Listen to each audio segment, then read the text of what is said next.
wannan kisan gillan da aka yi har shi mijin nata suspect ne. Don haka ku ajiye wani maganan contributing mishi kuɗi, wani ya je hajji, ya je huta, ya je umra, ya je wata tsiya wata uwa, duk a ajiye shi a gefe. Har shi mijin nata suspect ne. Ya za a yi a kashe dukkan zuri'an shi? Shi yana nan a raye. Ina yake? Ina ya je? Ya haka ya faru? Su ne abin da ya kamata a tambaye shi. Even though na san namiji ba mai zama a gida bane, dole zai je aiki. But wannan kisan ba zai taba iya faruwa ba tare da sanin na gidan ba. Just imagine inda mijin ne aka kashe. Definitely za a ce matan ta san da komai. Dan shi ma akwai ayan tambaya a kansa.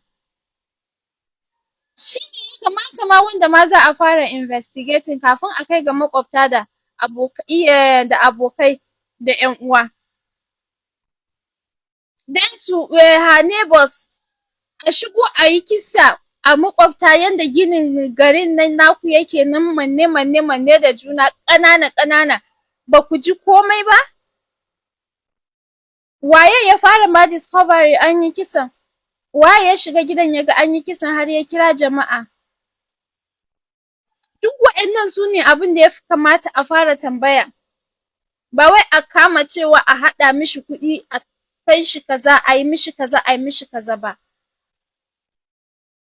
Duk waɗannan abubuwan ba su taso ba. In dai aka gama aka ga fa wannan mutumin ba shi da sa hannu, aka wanke shi, then sai a zo kan magana a haɗa masa kuɗin. Amma ba yanzu da abu ya faru ba, ko sati ba a yi ba, ana ta magana a haɗa mishi kuɗi, a haɗa mishi kuɗi. Wannan zai ba ma wani daman ma wani mai niyyar ya haɗa baki a zo a kashe matan shi da 'ya'yanta domin shi ma ya samu ɗaukaka, ya samu kuɗi. Na san wasu ku za ku ce hassada ne, kowa da hanyar zuwan arzikin shi, fine, but a bari a yi bincike a gano wanda suka yi wannan ɗanyen aikin. Kamar yadda na faɗa, har shi mijin nata akwai ayan tambaya a kan shi. Where was he lokacin da aka zo aka kashe su? Ya aka kashe duka kowa da kowa, shi ya surviving? Inda barayi ne ko kuma na waje ne suka zo suka yi kisan nan, definitely za su jira sai yana gida a haɗa su gaba ɗaya. Amma ya aka, duk da na san kowa lokacin sa yake mutuwa, babu wanda yake tafiya a lokacin wani, but shi ma karan kanshi akwai ayan tambaya a kan shi. Don haka wani maganan contributing kuɗi, I think ku ajiye shi a gefe, ku bari hukuma ta yi aikinta, a saman musu justice. Allah ya sa mu dace, su kuma Allah ya ji kansu, shi kuma Allah ya bashi haƙurin rashinta, amma shi ma ɗin akwai ayan tambaya a kan shi.